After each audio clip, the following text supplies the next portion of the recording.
Hi friends, ഇന്ന് നമ്മൾ discuss ചെയ്യുന്നു Kerala public service commission +2 level main എക്സാമിന് ചോദിച്ച എക്സാമിൽ നിന്നുള്ള മലയാളത്തിലെയും ഇംഗ്ലീഷിലെയും ചോദ്യങ്ങൾ. PSCയുടെ എക്സാമിനെ സംബന്ധിച്ച് മലയാളം ഇംഗ്ലീഷ് പ്രീവിയസ് പാറ്റേൺ പഠിക്കുന്നതാണ് ഏറ്റവും പ്രാധാന്യം കൊടുക്കേണ്ടത്.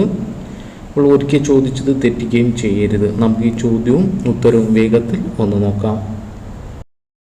ക്ലാസ്സിലേക്ക് കടക്കുന്നതിന് മുമ്പ് അൺഅക്കാഡമി എന്ന ആപ്ലിക്കേഷനെ പരിചയപ്പെടുത്തുന്നു. ഒരു PSC ഉദ്യോഗാർത്ഥി എന്ന നിലയിൽ ഏറ്റവും കൂടുതൽ ഉപകാരപ്രദമാകുന്ന ഒരു ആപ്ലിക്കേഷനാണ് അൺഅക്കാഡമി.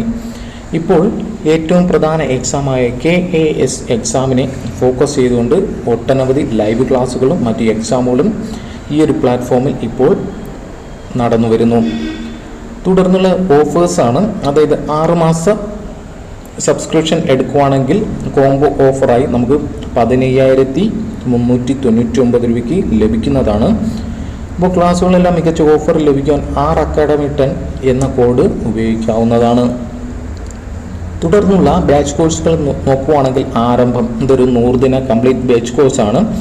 +2 ലെവൽ അല്ലെങ്കിൽ 10th ലെവൽ പ്രിലിംസ് എക്സാമിനെ ഫോക്കസ് ചെയ്തുകൊണ്ട് ക്ലാസ്സുകൾ കൈകാര്യം ചെയ്തു വരുന്നു. തുടർന്നുള്ള ദൗത്യം ഇതൊരു 150 ദിന കോഴ്സാണ്. ഡിഗ്രി ലെവൽ പ്രിലിം എക്സാമിനെ ഫോക്കസ് ചെയ്തുകൊണ്ട് ക്ലാസ്സുകൾ കൈകാര്യം ചെയ്യുന്നു വരുന്നു. തുടർന്നുള്ളത് ഉയരെ ഇതൊരു 180 ദിന ബാച്ച് കോഴ്സാണ്. KAS എക്സാമിനെ ഫോക്കസ് ചെയ്യുന്നു. തുടർന്നുള്ളത് അറിവ്, ഇത് SCERT സിലബസിനെ ഫോക്കസ് ചെയ്തുകൊണ്ട് മൊത്തം സിലബസിനെ കവർ ചെയ്ത് ക്ലാസ്സുകൾ കൈകാര്യം ചെയ്തു വരുന്നു. ബൾക്കോ LD എക്സാമിനെ ഫോക്കസ് ചെയ്തുകൊണ്ട് ജേതാവ് എന്നൊരു ബാച്ച് കോഴ്സ് ഉണ്ട്. ദിശ ഇതൊരു 30 ദിന ബാച്ച് കോഴ്സാണ്. +2 ലെവൽ മെയിൻ എക്സാം CEU എക്സാമിനെ ഫോക്കസ് ചെയ്തുകൊണ്ട് ക്ലാസ്സുകൾ കൈകാര്യം ചെയ്യുന്നു. തുടർന്നുള്ളത് പ്രയാണം, ഇതൊരു 50 ദിന ബാച്ച് കോഴ്സാണ്. HSA എക്സാമിനെ ഫോക്കസ് ചെയ്തുകൊണ്ട് ക്ലാസ്സുകൾ കൈകാര്യം ചെയ്യുന്നു. തുടർന്നുള്ളത് ഒട്ടനവധി ടെസ്റ്റ് സീരീസ് ആണ്. പിന്നെ ഫ്രീ ടെസ്റ്റ് ചാമ്പ്യൻഷിപ്പും ഉണ്ട്. ഇതിൽ 1ാം സമ്മാനം ലഭിക്കുന്നവർക്ക് 1 വർഷത്തെ അൺഅക്കാഡമി സബ്സ്ക്രിപ്ഷൻ ലഭ്യമാണ്. തുടർന്ന് ഒട്ടനവധി ടെസ്റ്റുകളും മറ്റു ഒരുപാട് ഫീച്ചേഴ്സും ഇപ്പോൾ ഇതിൽ അവൈലബിൾ ആണ്. എല്ലാവരും ഒന്ന് ട്രൈ ചെയ്ത് നോക്കുക. എല്ലാവർക്കും ഒരു ഗവൺമെൻറ് ജോലി ലഭിക്കട്ടെ. നമുക്ക് ക്ലാസ്സിലേക്ക് കടക്കാം. First question, Gandhiji led A dash life. അപ്പോൾ ക്വൈറ്റ് അതിൻ്റെ കറക്റ്റ് ആയിട്ടുള്ള സ്പെല്ലിംഗ് ആണ് ഇവിടെ ചെക്ക് ചെയ്തിരിക്കുന്നത്. കറക്റ്റ് ആൻസർ വരിക ഓപ്ഷൻ ബി, ക്വൈറ്റ്. അപ്പോൾ ക്വൈറ്റ് അത് സ്പെല്ലിംഗ് എന്താണ്? QUIET. അത് കൃത്യമായി പഠിക്കുക. മീനിങ് എന്താണ്? നിശബ്ദമായ അല്ലെങ്കിൽ വളരെ ശാന്തമായ. അപ്പോൾ Gandhiji led a quiet life, option B answer. അടുത്ത ചോദ്യം, which is the correct sentence? I did not want it. ഇതിലെന്തെങ്കിലും തെറ്റുണ്ടോ? ഇല്ല. തുടർന്നുള്ള നോക്കാം, I do not wanted it. അപ്പോൾ ഇവിടെ വാണ്ടഡ് വന്നിട്ടുണ്ട്, ഡു ആണ് വന്നിട്ടുള്ളത്. അപ്പോൾ അത് അവിടെ ഒരു മിസ്റ്റേക്കാണ്. ഇവിടെ I did not wanted it. അപ്പോൾ ഇതും രണ്ടും പാസ്റ്റ് ടെൻസ് ഒരേ ഇതിൽ വരുന്നുണ്ട്. അപ്പോൾ അതൊക്കെ തെറ്റാണ്. ഇപ്പോൾ കറക്റ്റായിട്ട് നിൽക്കുന്നത് I did not want it. കാരണം ഡിഡ് കഴിഞ്ഞിട്ട് സാധാരണ ബേസ് ഫോം തന്നെയാണ് എഴുതേണ്ടത്. അടുത്ത ചോദ്യം, how old are you? This sentence is dash. അപ്പോൾ ചോദ്യചിഹ്നമുണ്ട്. ചോദ്യചിഹ്നം ഉള്ളത് കാരണം അത് ഏത് സെനൻസ് ആയിരിക്കും? ഇൻ്ററോഗേറ്റീവ്. അതൊരു ചോദ്യചിഹ്നമാണ്. അപ്പോൾ ഇൻ്ററോഗേറ്റീവ് ആണ് ഏത്? How old are you. ചോദ്യചിഹ്നമുള്ളതെല്ലാം ഇൻ്ററോഗേറ്റീവ്. അടുത്ത ചോദ്യം, a rainy day in summer is a relief. It dash to all living things. അപ്പോൾ എ റെയിനി ഡേ എന്ന് പറയുന്നത് സമ്മറിന് റിലീഫ്, അതായത് നമ്മുടെ വേനൽക്കാലത്ത് ഒരു റെയിനി ഡേ ഒരു ആശ്വാസമാണ്. അപ്പോൾ അതുമായി ബന്ധപ്പെടുത്തി തൊട്ട് താഴെയുള്ള സെനൻസ് നോക്കുകയാണെങ്കിൽ ഓപ്ഷൻ സി ആണ് വരിക. It brings relief to all living things. അടുത്ത ചോദ്യം, Gopu says I am not well on report in this sentence we get. അപ്പോൾ ഗോപു സെയ്സ് ആണ്. അപ്പോൾ എല്ലാത്തിലും സെയ്സ് ആണുള്ളത്. അപ്പോൾ സെഡ് ഇവിടെ വരുന്നിട്ടില്ല. അപ്പോൾ ടെൻസിന് മാറ്റമൊന്നും ഇല്ല. അപ്പോൾ Gopu says than he is not well. അപ്പോൾ I am not well, he is not well. അപ്പോൾ ആൻസർ വരിക ഓപ്ഷൻ എ. അടുത്ത ചോദ്യം, which is the odd one? Jack, Jenny, lion, fox. ഏതാണ് ആൻസർ വരിക? Option B, Jenny. കാരണം എന്താണ്? ജെന്നി എന്ന് പറയുന്നത് ഒരു ഫീമെയിൽ ഡോങ്കിയാണ്. ബാക്കിയെല്ലാം മെയിലാണ്. ലയൺ ആയാലും ഫോക്സ് ആയാലും ജാക്കിൻ്റെ സ്ത്രീലിംഗം ആണ് ഏത്? ജെന്നി എന്ന് പറയുന്നത്.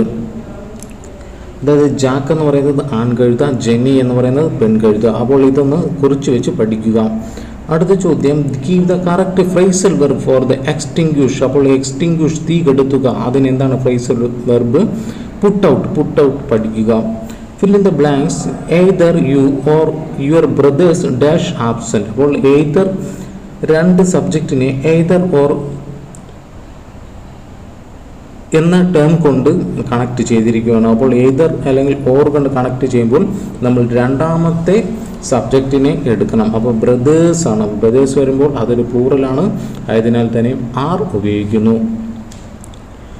അടുത്ത ചോദ്യം, which is the tag form. Tag തന്നിട്ടുള്ള സെൻറ്റൻസ് ഏതാണ്? He seldom visits the library. അപ്പോൾ സെൽഡം എന്ന് പറയുന്നത് നെഗറ്റീവ് വേർഡാണ്, അതൊന്ന് ഓർത്തിരിക്കുക. അങ്ങനെയെങ്കിൽ ക്വസ്റ്റ്യൻ ടാഗ് എപ്പോഴും പോസിറ്റീവ് ആയിരിക്കും. ഈ തന്നിട്ടുള്ള ക്വസ്റ്റ്യൻ ടാഗിൽ പോസിറ്റീവ് ആയിട്ടുള്ളത് ഒരെണ്ണമേ ഉള്ളൂ, അത് ഓപ്ഷൻ എ തന്നെയാണ്. അപ്പോൾ he seldom visit the library, does he. അടുത്ത ചോദ്യം, my mother dash never dash a lie. അപ്പോൾ എൻ്റെ അമ്മ ഇതുവരെ കള്ളം പറഞ്ഞിട്ടില്ല. അപ്പോൾ ഇതിലേതാ വരിക? ഓപ്ഷൻ എ ആണ്, ടെൽസ്. അപ്പോൾ my mother never tells a lie. തുടർന്നുള്ളത് മലയാളം ചോദ്യങ്ങളാണ്. ഓരോ ചോദ്യം നോക്കാം. കരി എന്ന അർത്ഥമുള്ള പദം, കരി അതിൻ്റെ അർത്ഥമുള്ള പദം ഇങ്കാലം പഠിക്കുക. ഇങ്കാലം. ഹെർക്കുലിയൻ ടാസ്ക് എന്നതിനോട് ചേർന്ന് നിൽക്കുന്ന പ്രയോഗമാണ് ഭഗീരഥ പ്രയത്നം. തദൈവ എന്ന പദം പിരിച്ചെഴുതുമ്പോൾ എങ്ങനെ എഴുതും? തത പ്ലസ് ഏവ. അടുത്തത്, പൂജക ബഹുവചന പദജോടി ഏത്? ഗുരുക്കന്മാർ, അധ്യാപകർ, അമ്മമാർ, ദമ്പതികൾ, കാരണവർ, വൈദ്യർ, സ്നേഹിതർ, ദുഃഖിതർ. ഏതാ വരിക? ഓപ്ഷൻ സി, കാരണവർ, വൈദ്യർ. എപ്പോഴും കൂടെ നടക്കുന്ന ആൾ, ഒറ്റപ്പദം എന്താണ്? സന്തത സഹചാരി. അടുത്ത ചോദ്യം, മാധ്യസ്ഥം പറയുക എന്നർത്ഥം വരുന്ന ശൈലി മുൻപ് ചോദിച്ചിട്ടുള്ളതാണ്. എന്താണ്? പഞ്ചായത്ത് പറയുക. തെറ്റായ വാക്യങ്ങൾ ഏതൊക്കെയെന്നാണ് ചോദ്യം. ആൻസർ വരിക ഓപ്ഷൻ എ, അതായത് ലക്ഷ്യപ്രാപ്തിയിലെത്തണമെങ്കിൽ കഠിന പരിശ്രമം ആവശ്യമാണ്. ഇവിടെ കഠിന പരിശ്രമം രണ്ടും ഒരേ അർത്ഥം ഉളവാക്കുന്നു. അടുത്ത ചോദ്യം, സഹനത്തിൻ്റെ പ്രാധാന്യത്തെപ്പറ്റി ഞാൻ വീണ്ടും ആവർത്തിക്കുകയാണ്. ഇവിടെ വീണ്ടും ഒരു ആവർത്തനം. അടുത്തത്, എല്ലാ സുഹൃത്തുക്കളെയും ഹാർദമായി സ്വാഗതം ചെയ്യുന്നു. ഹാർദമായി, ഇത് കറക്റ്റ് വേർഡാണ്. ആജാനുബാഹുവും ആരോഗ്യദൃഢഗാത്രനുമാണ് അയാൾ.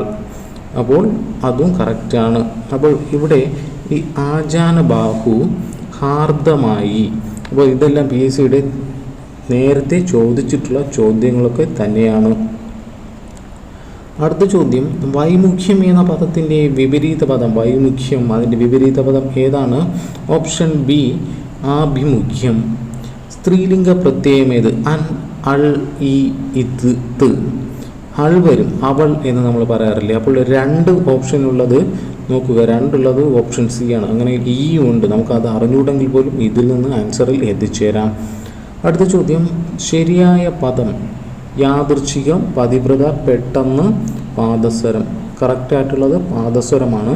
ഇവിടെ പെട്ടെന്ന്, ഇവിടെ ഒരു ചിഹ്നം ടായുടെ മുൻപിലില്ല. പതിവ്രത. യാദൃച്ഛികം, അത് ചായാണ് വരുന്നത്, ച. അപ്പോൾ ഇത്രയുമാണ് മലയാളത്തിലെ ഇംഗ്ലീഷിലെ ചോദ്യങ്ങൾ. ഇനിയും കളക്ട് ചെയ്ത് പഠിക്കുക. വീണ്ടും മറ്റൊരു വീഡിയോയിൽ കാണാം. Thank you.